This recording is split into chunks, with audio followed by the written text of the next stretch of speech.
Hello, Facebook friends.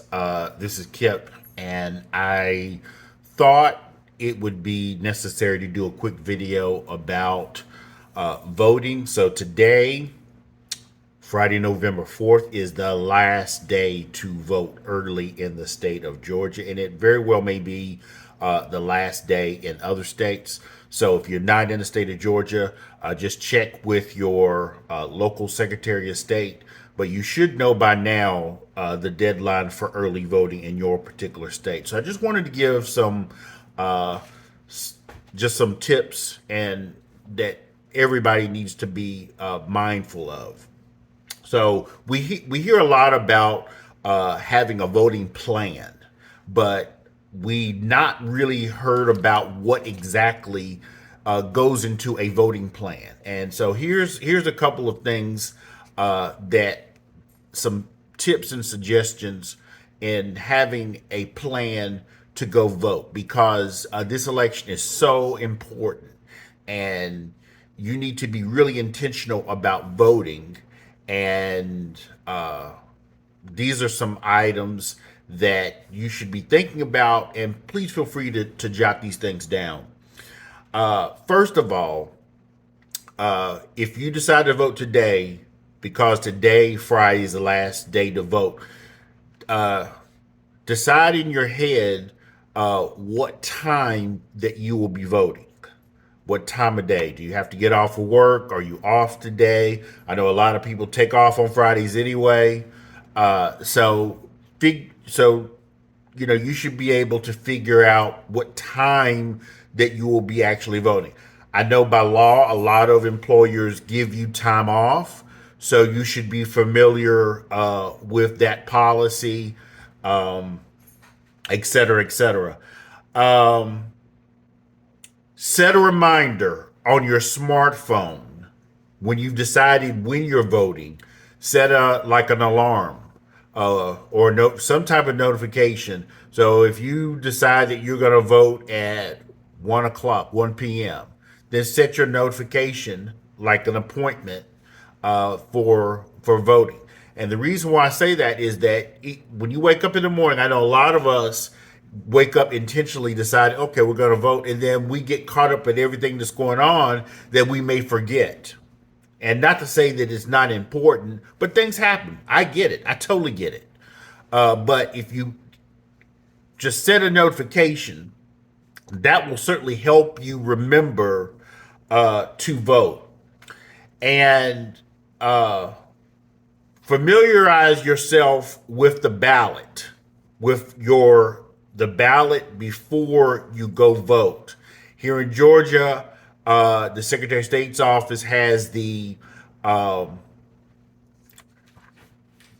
MVP that you can check your own. You put in your first initial, last name, your date of birth, and it will populate with your ballot. You'll get a sample ballot. I would urge you to print that ballot out, familiarize yourself with all of the candidates on the ballot. And the reason why I say that is because every election people go in and vote and they will see offices and names that they had not heard of. And there's nothing wrong with that because there are candidates that are running that for whatever reason, they're not on TV, and you probably did not get any direct mail from these candidates. That does not make them any less important. So please familiarize yourself with all of your statewide candidates, not just governor and U.S. Senate, which will be at the top of your ballot, but some of the down ticket races, like agriculture commissioner, like insurance commissioner. Those positions you need to familiarize yourself with, all right, as well as the candidates that are running. And I'm going to give you in a few moments a couple of websites for you to look at because I really encourage you, if you haven't heard of some of these down ticket candidates, to do a deep dive to familiarize yourself before you go vote. Then you should create a phone list of your friends and your family members, urging them to go vote. I know all of us are in text chains. I know I am. Then set a text chain of some of your close contacts. Don't assume that they're going to go vote. Do it, just write down a list of maybe 10, 15 people, your family members. Do not solely rely on Facebook status updates as a method of outreach. I know a lot of people like to post "go vote," thinking that their friends will see that. Well, y'all know Facebook's funky algorithms. You may not see that. And I just think that we need to do more. That's good, but we need to do more than just relying on status updates. And some of our seniors and others are just not on social media. Some of our kids are not even on Facebook anymore. You know, they're TikTok. So the people that you're trying to reach by just typing "go vote" may not get it. So you may need to do other things other than just posting a simple status update. So the other thing I want you to know is that we really have to make this a priority to go vote. And take some time when you get to the polling place. Most polling places, when you walk in the door, they will actually have like the sample ballot. They will also have everything that you need to know. The other thing that a lot of people are not going to tell you about is something called the certified write-in candidates. Now, what that means is there are candidates that have applied to the Secretary of State to be certified as a candidate on the ballot. They didn't qualify as an official candidate, but in Georgia, I don't know what the process is in other states, but in Georgia, to have the ability of being a write-in candidate and to be recognized by the Secretary of State's office, you have to apply for that position, and then they for that designation, and then they will post your name on the wall of the polling place. So when you go in and see the sample ballot, and you will see maybe a list of about 4 or 5 names, those people are not going to be on your regular ballot. All right. So please don't be the one that says I showed up to vote and there were people on my ballot that I had not heard of. Trust and believe that's going to happen.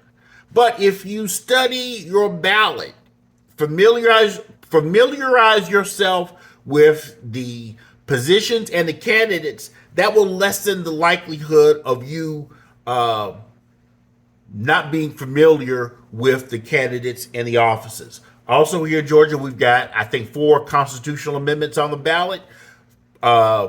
There are lots of resources that you can look at that will familiarize yourself, orientate you on those ballot questions. The ballot questions will be they should be after most of the candidates, most of the constitutional offices as well.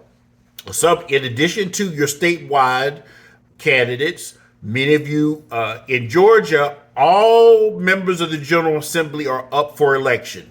There are 56 state senators. There are 180 state representatives. Each one of us, no matter where you live in Georgia, are represented by a senator and a state rep. Those positions will also be on your ballot. And I guarantee you, many of you may not have heard about your legislators because you may be in a district where your legislator does not have any opposition. Now, if you are in an area where you see a lot of signs up, it's probably a good chance that your state rep or your state senator has general election opposition. So please, if you don't know who your rep is, make yourself familiarize yourself with your state legislators. Your members of Congress, they come up every 2 years no matter what. Your legislators here in Georgia, they come up every 2 years, no matter what. Um, here's some good resources. So write these down, and I'm going to say these very slowly. Sister District, States Project, Bolts Magazine, I believe. IWillVote.org. That's a really good resource. Poll Vault, FactCheck.org, Vote 411. All of those websites are really, really good resources in terms of voting information, candidates, ballot questions, that type of thing. So I encourage you to do a deep dive. And here in Georgia, if you're in the Atlanta area, the AJC has a voting guide. So just type in Google AJC voting guide, and it will direct you to that. And they do a fairly decent job with your statewide candidates and your congressional candidates that have opposition. But I would encourage you not just to rely on that resource, but multiple resources. All right. And then ask. Many of you probably know someone who is informed or somewhat informed. When you're calling through your list or making your text chain, ask some of your friends, hey, have you heard of John Doe, your state rep? Or have you heard of Mary Smith, your state senator? Please feel free to ask, and ask them, how they feel about their state legislators. I'm sure if you have voted, you've probably received lots of direct mail by now. But what I want to emphasize is that there are candidates on the ballot that you have not received any direct mail, you've not received any text messages from, but they are also on the ballot. I can't underscore that enough.